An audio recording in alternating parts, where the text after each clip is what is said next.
आ गइल बा सावन, लहसुन पियाज कुछवो ना खाइब।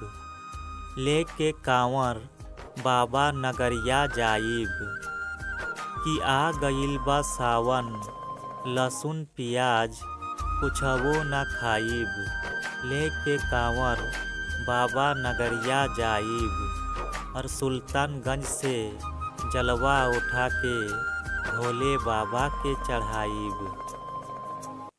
ना मन लागेला गौवा में, ना मन लागेला सहरिया में। ना मन लागेला गौवा में, ना मन लागेला सहरिया में।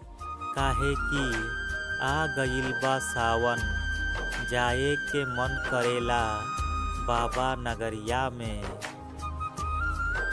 सुल्तानगंज से संझिया के जल उठाइब, चलब रात भर। कि सुल्तानगंज से संझिया के जल उठाइब, चलब रात भर।